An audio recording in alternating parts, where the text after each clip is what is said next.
ऊन चांगलंच वाढलंय आणि असं कुठलंच घर नसेल की जिथे लिंबू सरबत बनत नाही. पाहुण्यांना तर आपण लिंबू सरबत बनवून घेतो, मात्र आपल्याला स्वतःला लिंबू सरबत रोज रोज बनवायचाच आपल्याला कंटाळा येत असतो. त्याच्यामुळेच एका मिनिटाच्या आत लिंबू सरबत बनवण्यासाठी लिंबू सरबतचं प्रेमिक्स बनवलेलं आहे. तर बघा, एकदम झटपट हे प्रेमिक्स तयार होतं. गॅससुद्धा पेटवण्याची गरज नाही. तर चला आपण झटपट रेसिपीला सुरुवात करूयात. तर मी इथे 1 लिंबूसाठी एवढी साखर वापरत असते. तर आपण इथे आज 5 लिंबूचं प्रीमिक्स बनवणार आहोत, म्हणून साखरसुद्धा 5 पट घ्यायची आहे. म्हणजे 5 लिंबूंसाठी मी इथे 1 वाटीभर साखर वापरलेली आहे.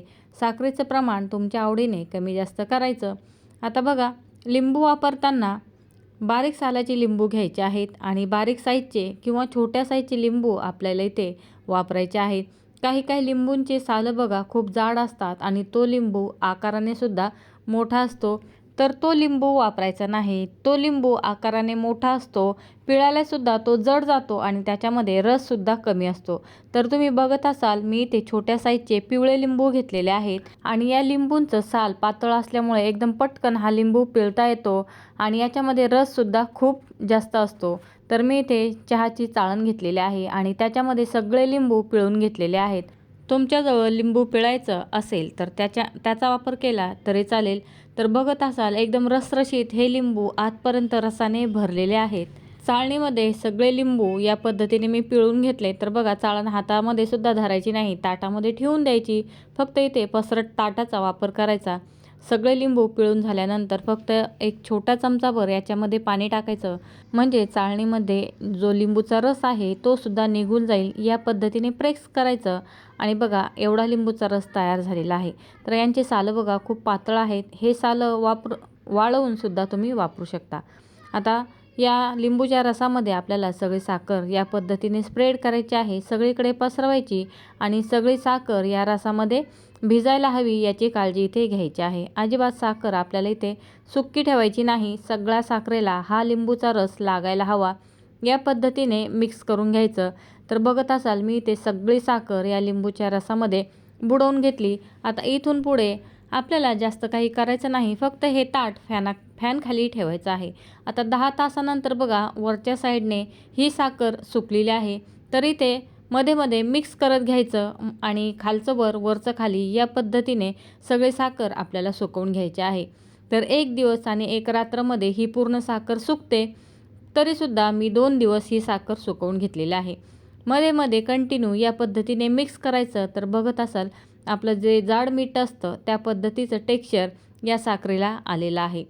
तर या साखरेचे जे मोठे मोठे खडे तयार होतात ते फोडून घ्यायचे आणि स्प्रेड करायचे. शक्यतो मोठ्या पसरट ताटामध्येच हे मिश्रण ठेवायचं, म्हणजे पटकन सुकतं. जे मोठे मोठे खडे आहेत ते फोडून घ्यायचे, म्हणजे साखर कुठेही ओली राहणार नाही आणि सगळी साखर जर पद्धतशीर सुकली तरच आपलं प्रीमिक्स वर्षभर टिकणार आहे. आता 1 दिवस आणि 1 रात्रनंतर बघा, या पद्धतीचं टेक्स्चर याला आलेलं आहे आणि याच्या सगळ्या गाठी मोडून मी या पद्धतीने याला स्प्रेड करून घेतलं. आता संपूर्ण साखर इथे सुकलेली आहे. अजिबात हाताला ओलापणा लागत नाही किंवा लिंबूचा रस लागत नाही. एकदम साखर कडकडीत सुकल्यानंतरच आपल्याला प्रीमिक्स बनवायचं आहे. तर बघा, हाताला अजिबात मला लिंबूचा रस लागला नाही आणि जवळून बघा, जे आपलं जाड मीठ येतं त्या पद्धतीचं टेक्स्चर या साखरेला आलेलं आहे. फक्त मोठे मोठे खडे मध्ये मध्ये फोडत चालायचे, म्हणजे प्रीमिक्स पूर्ण सुकत असतं. आता मिक्सरच्या मोठ्या भांड्यामध्ये मी सगळं प्रीमिक्स टाकलं आणि हे ताट बघा, सगळं प्रीमिक्स इथे निघालेलं आहे. फक्त पाण्याखाली हे ताट जरी धुतलं तरी आता हे ताट निघणार आहे. आता आपण नेहमी लिंबू सरबत करताना त्याच्यामध्ये मीठ घालतो, म्हणून मी इथे 1 चमचा मीठ घातलं आणि अर्धा चमचा काळं मीठ घातलं. काळं मीठ हे ऑप्शनल आहे. आवडत असेल, तुम्ही लिंबू सरबतमध्ये घालत असाल तरच घालायचं आहे. आता बघा, मी या पद्धतीने याला दळून घेतलं. अर्धा मिनटंसुद्धा हे प्रीमिक्स दळण्यासाठी लागलेला नाही आणि जशी आपली पिठी साखर असते त्या पद्धतीने हे प्रीमिक्स दळून घ्यायचं आहे. आता एका बाउलमध्ये हे प्रीमिक्स मी काढून घेतलं आणि टेक्स्चर बघा, एकदम पिठी साखरेसारखं याला टेक्स्चर आलेलं आहे. फक्त प्रीमिक्स दळताना जे आपण मिक्सरचं भांडं घेतलं ते एकदम सुकलेलं घ्यायचं. अजिबात ओल्या पाण्याचा टच या प्रीमिक्सला होऊ द्यायचा नाही. जे भांडे आपण प्रीमिक्ससाठी वापरणार आहोत ते सगळे सुकलेले घ्यायचे. चमचा, बाऊल, बरणी सगळे एकदम सुकवून घ्यायचे आहे.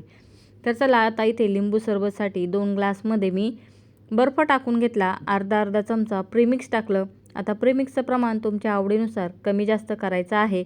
तुम्हाला जेवढं गोड किंवा आंबट आवडतं किंवा ग्लासची साईजनुसार प्रीमिक्सचं प्रमाण कमी जास्त होणार आहे. आता याच्यामध्ये मी पाणी टाकून घेतलं आणि फक्त चमच्याने इथे मिक्स करून घ्यायचं आहे. तर बघा, 1 मिनिटामध्ये 10 ग्लाससुद्धा आपण लिंबू सरबत आरामात बनवू शकतो. तर टोटल अर्धा किलोचं प्रीमिक्स इथे तयार झालेलं आहे. आणि बघा, 1 मिनिटाच्या आत लिंबू सरबत आपण बनवून तयार केलेलं आहे. आवडत असेल तर या पद्धतीने मिक्स करायचं किंवा जसं आपण दूध खालीवर करून थंड करतो त्या पद्धतीने मिक्स करायचं, म्हणजे लिंबू सरबतची टेस्ट आणखीन वाढते. तर इथे तुम्ही बघत असाल, मी एक स्टीलचा ग्लास घेतला आणि त्याच्यामध्ये हे लिंबू सरबत टाकून घेतलं. फक्त असं 2-3 वेळा करायचं, म्हणजे लिंबू सरबतची टेस्ट आणखीन वाढते. आपण बराच वेळेस स्टॉलवरती लिंबू सरबत पितो, तर तिथे याच पद्धतीने लिंबू सरबत मिक्स केलं जातं आणि ते लोकंसुद्धा हेच प्रीमिक्स वापरत असतात. नक्की एकदा ट्राय करून बघा. एकदा बनवून ठेवलं तर पूर्ण उन्हाळा जाईपर्यंत तुम्हाला लिंबू सरबत करण्याचा कंटाळा येणार नाही. तर चला, इथे लिंबू सरबत तयार झालेलं आहे. आता हे प्रीमिक्स आपल्याला काचेच्या बरणीमध्ये भरून घ्यायचं आहे.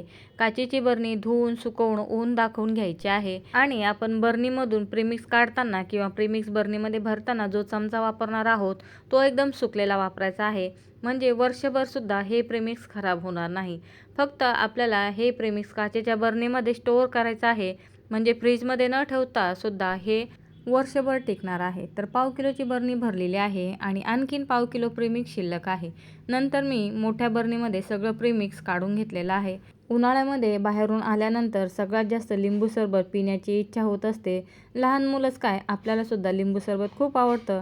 ट्राय करून बघा. व्हिडिओ आवडला तर व्हिडिओला लाईक आणि आपल्या चॅनलला सबस्क्राईब करायला विसरू नका. धन्यवाद.